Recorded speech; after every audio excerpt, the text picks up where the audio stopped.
Ladies and gentlemen, are you refreshed? Oh, yes. Good. And while you're still filled with that carbohydrate buzz, I would like to tell you about the comments book that is outside. It's a blue folder with a pen. And at the end of this evening's performance, if you have any comments that you wish to give to the Shropshire, Wrekin and Telford storytellers that have put this all together, please leave them in that book.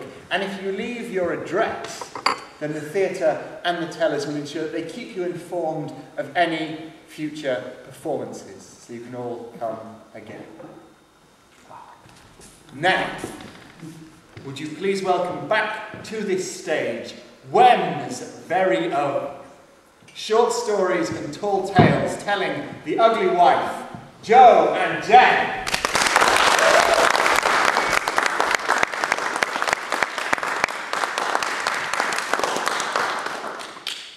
This is a tale of the legendary King Arthur and his nephew Sir Gawain of the Round Table. And this tale begins, as so many tales of King Arthur's nature do, with a damsel in distress. She came whilst the court was in Carlisle, and her hair was bedraggled, her clothes torn, and her eyes were wild with grief. King Arthur! She cried. I come to you, King, because my husband has been taken by the evil knight of Tarnwathelaine. And so, King Arthur, you great and noble king, I ask, will you ride to the castle of Tarnwathelaine? Will you slay that knight, and will you bring me back my husband? Upon hearing this, King Arthur was both shocked and rather pleased, for he loved adventure. And so the very next day he saddled his horse, and with nothing but his magical sword Excalibur for company, he rode out. And on his way to the castle of Tarnwathelaine, he came across a dim and dark forest. And the trees in this forest looked as though they had been made from human bones. And Arthur felt a trickle of fear down his spine, and his noble steed stopped in its tracks. And he had to muster up the courage somehow to carry on riding. And so he thought to himself, I know what I'll do. I'll sing a little tune.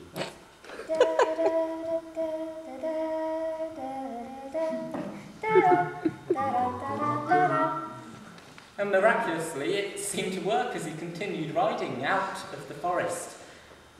And that was until he looked to his right and he saw a pool as black as death itself. Singing a little tune had worked once, why not try it again?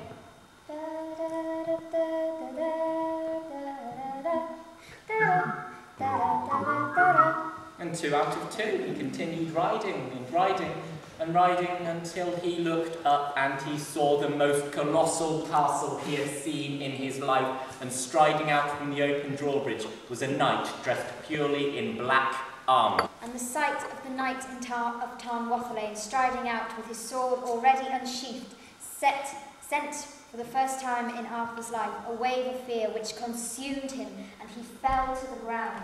So, this is the legendary King Arthur, eh?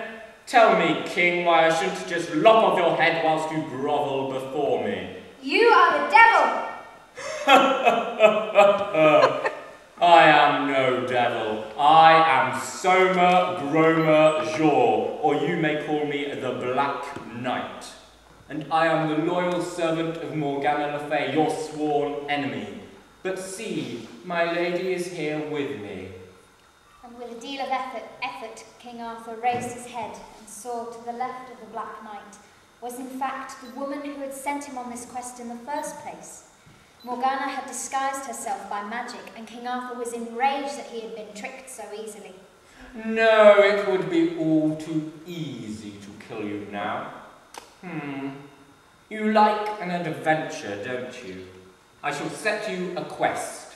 You must return here alone in a year and a day, and come armed with only the answer to this question.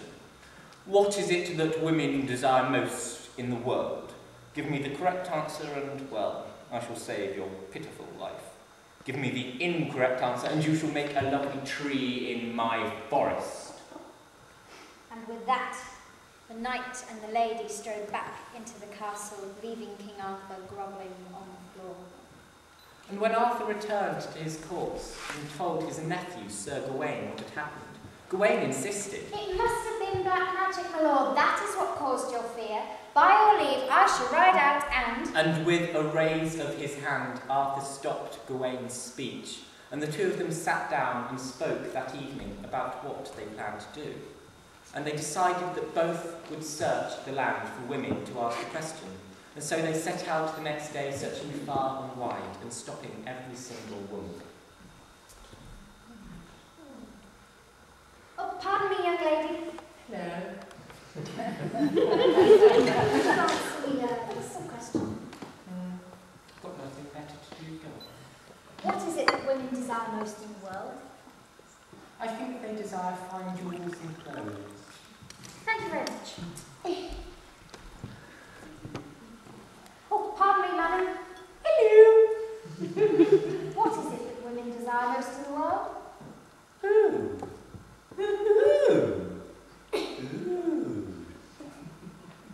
I think they desire a husband that loves and cares for. Seems reasonable. Good day.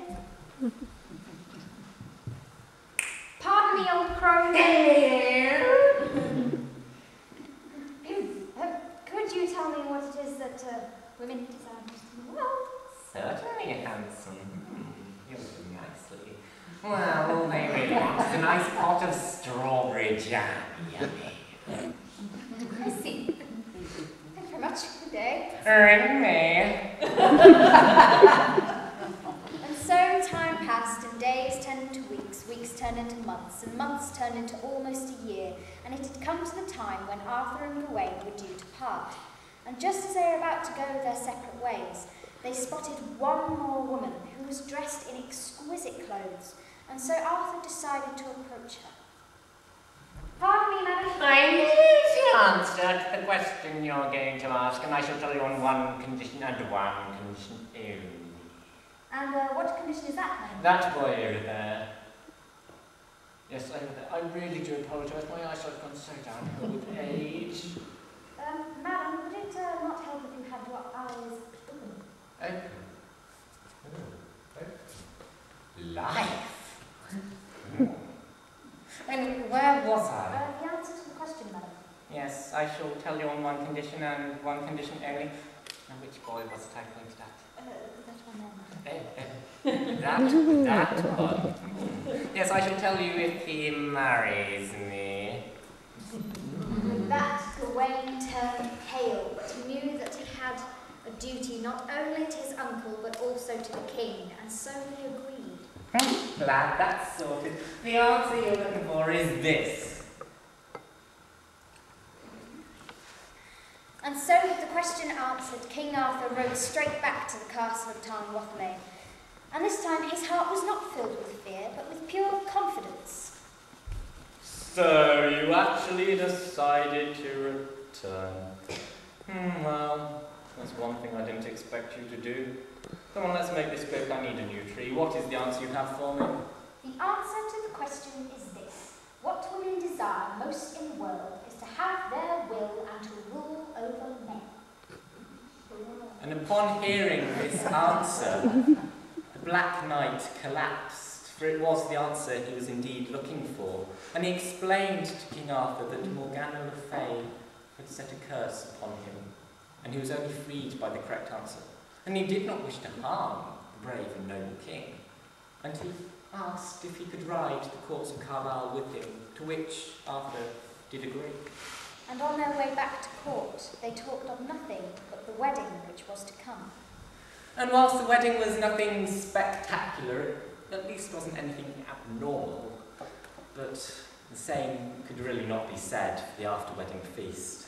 Well, quite indeed. Gawain's now ugly wife behaved atrociously.